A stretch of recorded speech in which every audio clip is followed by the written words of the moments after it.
Fala pessoal, beleza? Bora para mais uma aula? Vamos começar a nossa quarta aula aqui agora. Nesse assunto eu quero comentar com vocês a respeito de ações. É o nosso tema mais aclamado, né? No mundo dos investimentos em bolsa, investimento mais comum para as pessoas que estão entrando em bolsa. Como eu disse anteriormente, muitas pessoas nem sabem da existência de outros modos de investimento, a não ser investir em ações dentro da bolsa. Então vamos lá, de fato, vamos começar aqui pelo mais simples. O que são as ações? Bem, as ações são como participações de uma empresa. São pequenos pedacinhos que você pode comprar de uma grande empresa, seja ela uma empresa estatal, seja ela uma empresa privada. Ou seja, se você gosta muito de determinada empresa ou muito do serviço que ela oferece, você se identifica com ela. Dar um exemplo bem bobo aqui, né?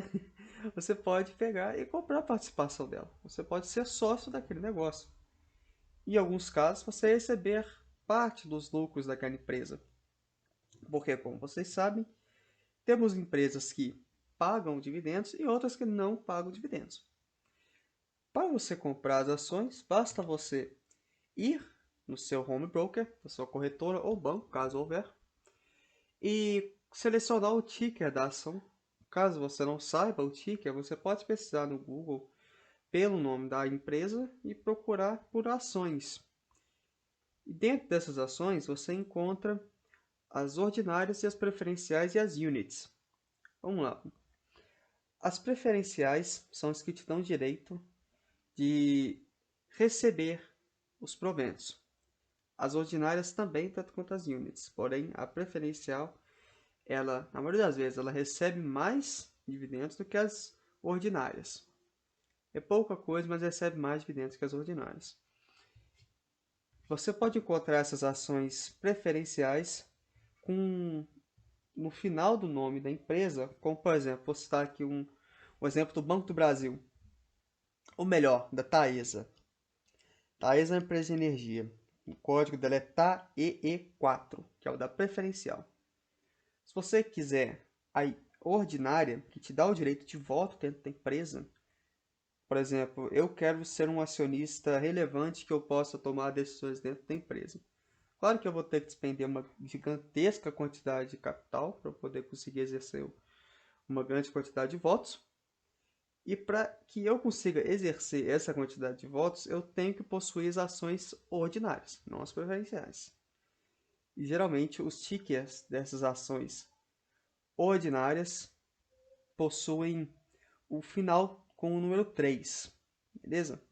Já as units é como se fosse um pacote, uma cesta de ações que contemplam ações ordinárias e preferenciais.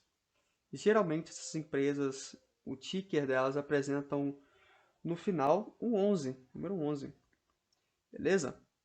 Então, vamos partir para a próximo slide. Chegando aqui, gostaria de falar com vocês a respeito como eu posso comprar, quais são os melhores momentos de comprar uma ação. É até uma coisa meio contrassenso, né? Você vê aquela bolsa desabando, você fica com medo. Você pensa, eu deveria entrar nesse momento, eu deveria comprar, eu posso perder mais dinheiro. Sim, uma coisa eu te falo logo de cara é que sim, você pode perder dinheiro, mas no longo prazo, a tendência dos ativos é se valorizar. Isso é, principalmente se a empresa for uma boa pagadora de dividendo, for uma empresa que reporta lucros constantemente. Beleza? Geralmente, os momentos onde você vê as maiores quedas da bolsa são momentos de altas taxas de juros e momentos onde o país passa por uma crise ou até mesmo uma crise do próprio setor, né? Você vê as ações daquele determinado setor caindo, seja por fatores externos ou da própria empresa, ou do próprio setor que aquela empresa está inserida.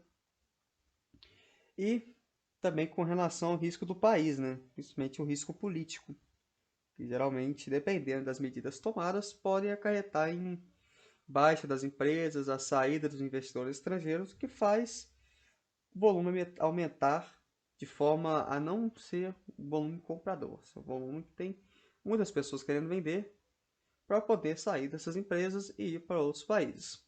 Beleza? Dividendos. Dividendos são a parte mais importante que o investidor busca.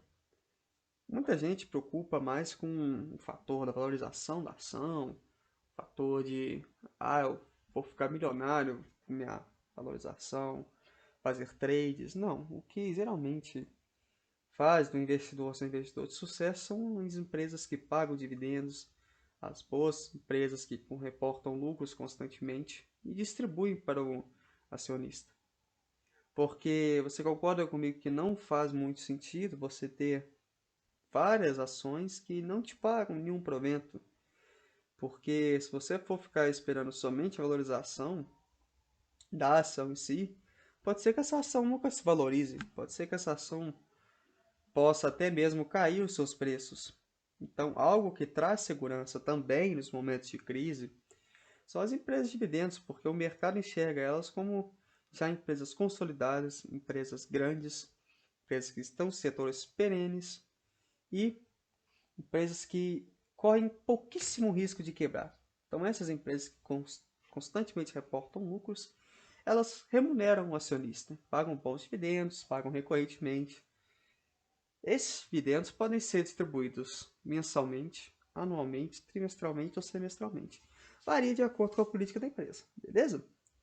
Vale salientar também que uns livros muito bons que eu já li com relação a esse tema é o livro do Técio Bazin, investidor muito experiente que conta sua jornada de investimento. Algo que ele diz que é muito importante, eu constatei isso no mercado financeiro, é a relação de dividend yield com as empresas.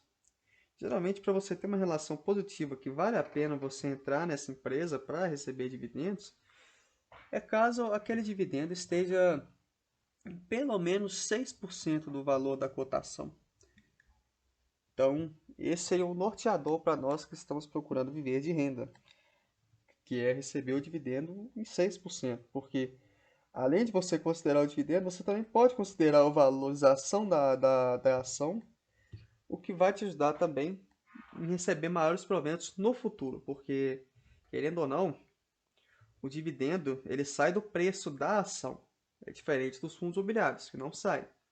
Mas, pensa comigo, 6% de R$ 10 são 60 centavos, correto? Porém, ao longo dos anos, vamos supor, daqui 10 anos, essa empresa esteja custando, uma ação dela esteja custando R$ 100. Você não concorda comigo que os mesmos 6% estarão pagando, ao invés de 60 centavos, agora estão pagando R$ 6? Não é uma valorização expressiva até mesmo do seu próprio dividendo? E sem contar também que essas empresas elas costumam repassar preços. Então, você de forma indireta está exposto ao, vamos dizer assim, ao ressarcimento contra a inflação. Você está protegido contra a inflação. Como falei anteriormente, como os investimentos em ações são bem mais seguros, eles costumam possuir as empresas que não se oscilam tanto na bolsa. Geralmente são de setores mais, entre aspas, tranquilo. Então, você acaba que você não vê aquelas empresas de setores de dividendo que costumam valorizar 10%, 15% num único dia. A não ser que soltem um fato relevante muito importante. Como podemos ver, caso você receba o dividendo e reaplique na empresa, ou até mesmo em outras empresas da sua carteira que também pagam dividendos, você consegue ver que o lucro em relação ao que você investiu é muito maior. Como podemos ver aqui, peguei o gráfico da Taesa, e caso você somente estivesse sem reinvestir os dividendos, que no caso seria essa linhazinha laranja, você estaria aqui, lucrando por volta de R$ 2.200. Agora, se você reinveste os dividendos, reaplicando-os, convertendo-os em ações para receber mais dividendos, você concorda comigo que o seu lucro vai ser muito maior, como que aconteceu aqui no caso de Taesa. Aqui eu explico direitinho o que acontece nos gráficos, A valorização da carteira após os momentos de crise também ocorre devido ao fato dos investidores tomarem maiores confianças com relação ao fim da crise, ao fim da alta das taxas de juros. Então, como eu mencionei anteriormente, os melhores momentos para se entrar em empresas são quando está tudo um caos, tudo desabando, tudo ocorrendo problemas. E se aquelas empresas continuam pagando bons dividendos, o seu lucro está crescendo, a empresa continua com bons fundamentos, não tem o porquê você se desfazer daquelas empresas somente pelo medo no momento. Porque ao longo dos anos, tudo nos mostrou que sempre as empresas elas retornam aos seus preços anteriormente, mesmo que isso demore alguns anos, mas isso te dá a oportunidade de você comprar boas ações a preços mais baixos. Concordam comigo? Você poder acumular uma maior quantidade de ações a preços mais baixos. Agora, gostaria de comentar com vocês os setores que são muito importantes para esse tema, para vocês que querem acostumar a receber dividendos. Montando uma carteira certinha, vocês acabam podendo receber dividendos praticamente todos os meses. Tem meses que vocês irão receber mais, porque acumulam, né, dividendos de outras empresas junto no mesmo mês. E é isso. Agora eu queria mostrar para vocês alguns setores que são extremamente importantes para aquelas pessoas que buscam obter rendimentos em relação aos dividendos. O primeiro deles é o setor financeiro, que é um setor que historicamente não apresentou prejuízo. Dificilmente você vê alguma empresa do setor bancário, setor financeiro apresentar prejuízo. Podemos citar aqui Itaú, Itaúsa, que é uma holding que ela contempla diversas empresas, inclusive ela é a controladora do Itaú. A nossa B3, que ela ganha dinheiro de acordo com a quantidade maior de pessoas que entram na bolsa, pagam corretagem, emolumentos, todos essas relações ela recebe e depois repassa também para os seus investidores, que ela é uma boa pagadora de dividendo. Banco do Brasil, que é uma estatal, porém ela tem bastante influência do governo, então suas oscilações geralmente ocorrem muita influência disso. O Banco Bradesco e o Banco Santander, todos eles pagam dividendos, sejam mensalmente, semestralmente, trimestralmente. Depende da política da empresa. Esse setor é um setor que você pode ver que toda economia necessita. Então, dificilmente você verá esse setor ruindo em algum país, porque, de qualquer forma, as pessoas precisam de um banco para poder contrair empréstimos, para poder utilizar no seu dia a dia, para poder fazer compras, poder parcelar, comprar algo no cartão de crédito, enfim. Você sempre irá precisar de um banco e o banco sempre estará ganhando dinheiro de alguma forma. Isso você pode ter certeza. Agora, um setor muito queridinho também da Bolsa em relação às elétricas. São empresas que conseguem ganhar dinheiro em três setores, sendo o de geração, transmissão e distribuição. Dentre eles, nós temos empresas privadas e estatais. Sendo privados, podemos citar Taesa, CETEP, EDP. Recentemente, a Eletrobras foi privatizada. E ainda temos CEMIG e Copel como estatais, ou seja, elas têm grande influência do governo nas suas decisões. Vale salientar que a grande receita dessas empresas podem ser atualizadas pelo IGPM ou IPCA, especialmente aquelas transmissoras, como o caso Taesa e Isacetep. Elas possuem a sua rentabilidade atrelada ao serviço de transmissão que elas disponibilizam, ou seja, elas correm menos risco do que as empresas que atuam na ponta de geração e distribuição, pois na ponta de geração pode ocorrer em momentos de seca que a empresa fique debilitada na geração de energia, e isso prejudica o seu balanço. Da mesma forma, da ponta de distribuição, onde ocorrem diversos gatos, vamos dizer assim, nas casas, as empresas às vezes não recebem de alguns bebedores, e isso acaba que influencia também nos seus balanços. Outro setor é o setor de saneamento. Saneamento também é um setor bem perene, que você não concorda comigo que de qualquer forma, você tem que ter um saneamento na sua casa, você tem que ter uma distribuição, uma coleta também de resíduos. Então, de qualquer forma, você estará consumindo a água tratada que vem dessas empresas e o esgoto também que vai para essas empresas para serem tratados. Beleza? Vale salientar que a maioria dessas empresas que nós temos na bolsa são estatais. Ou seja, ainda não temos nenhuma empresa na bolsa que seja privada no setor de saneamento.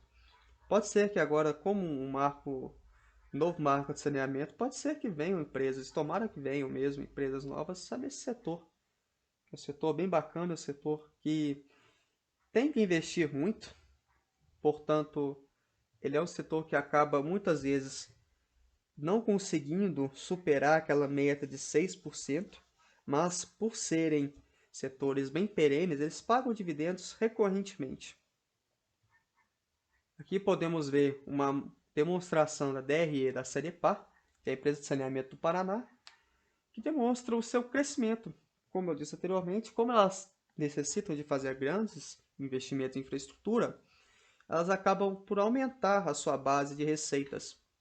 Portanto, como podemos ver, como a base de receitas cresce e vai crescendo anualmente, o seu lucro também cresce, demonstrando que a empresa está se tornando cada vez mais eficiente, que é um ponto excepcional. Também há um outro setor na nossa bolsa que ele é um pouco mais complicado, ele é um pouco mais difícil de você analisar, caso você não tenha muito conhecimento. Esse setor é um setor que paga bons dividendos, sim, porém, em momentos de grandes altas das commodities, como, por exemplo, grandes altas do petróleo, grandes altas do minério de ferro, em relação também à celulose, agronegócio, carbocloro. Então, a Unipar é uma empresa também extremamente excepcional porque ela está no setor de base. Setor de base, você sempre vai precisar do cloro para poder realizar algumas outras atividades, para você poder fazer produtos, você produzir alguns determinados subprodutos. Então, você sempre vai precisar de alguma dessas empresas que tenham seu material base, a sua venda atrelada diretamente ao exterior. Portanto, temos algumas coisas que influenciam diretamente essas empresas, sendo que a mais importante delas, claro, é a sua commodity que ela vende, e também o dólar, influencia de acordo com a sua variação. Sendo que, em momentos de dólar alto, essas empresas são favorecidas, pois o seu balanço está atrelado muito ao dólar, e como ela vende do Brasil para o exterior, ela recebe em dólar. Então, isso favorece bastante seus balanços. Porém, em momentos de queda das commodities, um dólar mais baixo, isso pode prejudicar essas empresas. E também há o risco estatal gigantesco na Petrobras, que, por ter se tornado uma empresa agora mais eficiente, ainda incorremos do risco estatal, que o governo sempre faz interferências dentro dessa empresa. Um outro setor também, que eu gosto muito, seria o setor de seguros, pois as seguradoras sempre se dão bem, principalmente em momentos de altas taxas de juros. São empresas que deixam o seu caixa rendendo juros e pagam bons dividendos, especialmente em momentos de altas taxas de juros, como está sendo na presente data. Então, são empresas que devem compor uma carteira previdenciária, são empresas muito boas pagadoras de dividendos e são seguras, especialmente em relação às mineradoras, exportadoras de commodities, pois elas não incorrem do risco do dólar, sendo que esse é um dos importantes meios para você observar se uma empresa está no setor cíclico também ou se ela está no setor mais arriscado. Outro setor que eu acho bem interessante é o setor de telecomunicações, porque como a tecnologia está muito enraizada nas empresas, na população, você não concorda comigo que você sempre vai precisar de uma conexão de rede para poder conseguir realizar as atividades, seja elas de venda, seja elas de comunicação, seja elas de conectividade. Então, são importantes empresas para continuar dentro de uma carteira previdenciária, pois elas sempre estarão tendo receitas e cada vez mais essas empresas estão se tornando eficientes e procurando sempre uma forma de conseguir novas tecnologias, conciliar com novas empresas. Então, é um setor extremamente estratégico também para a economia de um país. Aqui só um adendo com relação também àquelas duas empresas que eu coloquei ali recentemente agora na parte de telecomunicações, que foi a Vivo e a TIM. Você pode estar se perguntando por que eu não coloquei a Oi, que também é uma empresa de telecomunicação. Simplesmente pelo fato da Oi estar em más condições no momento, sendo que essa empresa está em recuperação judicial, que é um momento bem ruim da empresa, não está pagando dividendos e se encontra em um momento extremamente arriscado. Então, como o objetivo daquelas empresas citadas anteriormente é maiores seguranças, eu optei por não colocar essa empresa aqui. Mas de tudo é isso, eu vou gravar um vídeo para vocês agora exclusivamente em relação às ações de crescimento. Gravei agora com relação às ações de dividendos. Espero que vocês tenham gostado dessa aula. Vejo vocês na próxima. Valeu!